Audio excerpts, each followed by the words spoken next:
AP deputy CM Pawan కళ్యాణ్‌పై రీసెంట్‌గా కొంతమంది stand up కమెడియన్‌లు కావాలనే వివాదాస్పద వ్యాఖ్యలు చేస్తూ ఉన్నారు. ముఖ్యంగా ఆయన పెళ్ళిళ్ళ విషయంపై అంటే అది ఆయన పూర్తిగా వ్యక్తిగతం. ఆయన ఏదైనా చేసుకోవచ్చు. అంటే నేరం ఏమీ చేయలేదు కాబట్టి అంతా అధికారికంగానే పెళ్లి చేసుకున్నారు కాబట్టి అది ఎక్కడా కూడా తప్పు లేదు. అంతేకాకుండా అది వ్యక్తిగతం కాబట్టి ఎవరు కూడా మాట్లాడకూడదు. కానీ రీసెంట్‌గా అనుదీప్ అనే ఒక స్టాండప్ కమెడియన్‌తో పాటు రఫీక్ అనే మరో స్టాండప్ కమెడియన్ కూడా వివాదాస్పద వ్యాఖ్యలు చేశారు. ఇప్పటికే ఇందులో అనుదీప్‌ను అరెస్ట్ చేశారు. రఫీక్ అనే వ్యక్తి రీసెంట్‌గానే కామెంట్స్ చేశాడు కాబట్టి త్వరలోనే అతన్ని కూడా అరెస్ట్ చేసే అవకాశం ఉంటుంది. అయితే ఈ ప్యాటర్న్ ఒక్కసారి మనం గమనిస్తే ఎవరో ఒకరు చేశారని అనుకుంటే అది అతని వ్యక్తిగతమో లేదంటే ఏదో పొరపాటున చేశాడని అనుకోవచ్చు. కానీ మెల్లిమెల్లిగా ఒక్కొక్కరుగా ఇటువంటి వ్యాఖ్యలు చేస్తూ ఉండటాన్ని చూస్తూ ఉంటే ఖచ్చితంగా ఏదో నెక్సెస్ క్రియేట్ చేసి వాళ్ళ ద్వారా ఇలాంటి వ్యాఖ్యలను చేస్తున్నట్టు స్పష్టంగా కనిపిస్తుంది. గతంలో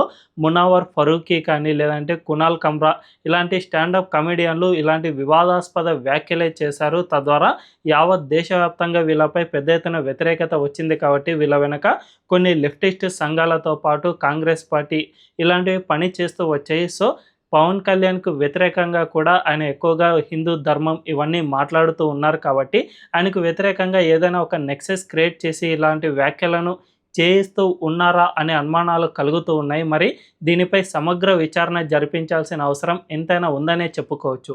మరి ఈ విషయంపై మీ అభిప్రాయం ఏంటో కామెంట్‌ల రూపంలో తెలియజేయండి.